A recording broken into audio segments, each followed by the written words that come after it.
అందరికీ నమస్కారం. Welcome to చిన్నారి వంటిల్లు. ఇప్పుడు మేము ప్రిపేర్ చేయబోయే రెసిపీ ఏంటంటే కోవాతో గులాబ్ జామున్.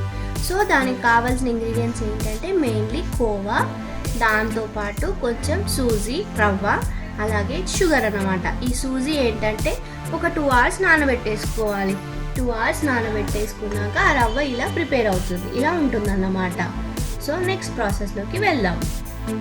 సో ఇప్పుడు ఏంటంటే ఈ రవ్వ ఇంకా ఈ కోవా ఒక దగ్గర వేసేసుకొని మిక్స్ చేసుకోవాలి. మేము చూపిస్తాము, అలాగా మంచిగా మిక్స్ చేసుకోండి.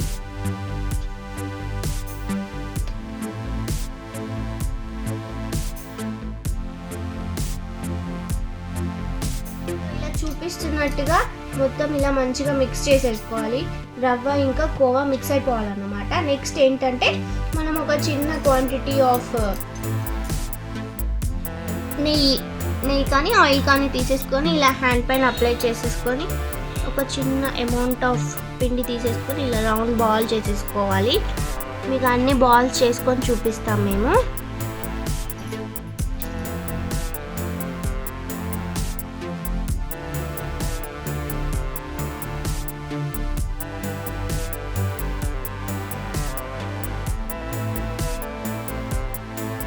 సో మనం ఏంటంటే బాల్స్ ప్రిపేర్ చేసుకున్నప్పుడు ఇలా ప్రెస్ చేసుకుంటూ మెత్తగా రౌండ్గా ఇలా చేసుకోవాలి. ఎందుకంటే మనం ఆయిల్లో డీప్ ఫ్రైకి చేసినప్పుడు క్రాక్స్ రాకుండా పగలకుండా ఉంటాయన్నమాట.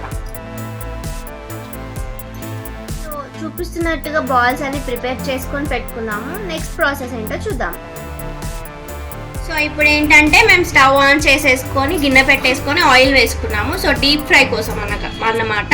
కొంచెం ఆయిల్ వేడవ్వాలి. సో ఆయిల్ వేడయ్యేలోపు ఏంటంటే షుగర్ సిరప్ ప్రిపేర్ చేసుకున్నాము. సో ఇప్పుడు దానికోసమని గిన్నె పెట్టేసుకొని మేము ఒక 250 grams ఆఫ్ కోవా తీసుకున్నామండి. సో దానికి 200 grams షుగర్ తీసుకుంటున్నాము. సో దాంట్లోకి కొంచెం తక్కువగా ఒక 180-150 వాటర్ తీసేసుకొని యాడ్ చేసుకోవాలి. ఇప్పుడు దాన్ని కరిగించుకోవాలన్నమాట. సో ఆయిల్ వేడైంది, మేము ఒక్కొక్కటి యాడ్ చేసేసుకుంటున్నాం. ఒక 3-4 యాడ్ చేసేసుకొని మంచి బ్రౌన్ కలర్ వచ్చేంత వరకు ఫ్రై చేసుకోవాలి. సో ఇలా ఈ కలర్ వచ్చేంత వరకు మంచిగా ఫ్రై చేసేసుకొని మనం షుగర్ సిరప్ ప్రిపేర్ చేసుకున్నాం కదండి.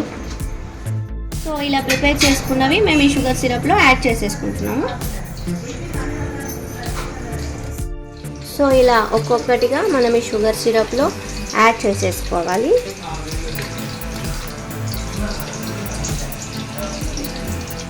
ఇవి రెడీ అయిపోయాయి కదండి. షుగర్ సిరప్లో ఒక 5 minutes ఉంచేసి సర్వ్ చేసేసుకోవడమే. సో చూసారు కదండి, సర్వ్ చేసేసుకోవడమే. ఎంతో టేస్టీ అయిన కోవాతో గులాబ్ జామున్. మీరు కూడా ట్రై చేయండి, బాగుంటుంది. టేస్ట్ కొంచెం డిఫరెంట్గా ఉంటుంది, మనకు నచ్చుతుంది. తప్పకుండా ట్రై చేయండి. సో కోవా గులాబ్ జామున్ మీకు కూడా ఈ వీడియో నచ్చితే లైక్ చేయండి, షేర్ చేయండి, కామెంట్ చేయండి. అలాగే మా ఛానల్ని తప్పకుండా సబ్స్క్రైబ్ చేసుకోండి. థ్యాంక్ యూ ఫర్ వాచింగ్ చిన్నారి వంటిల్లు.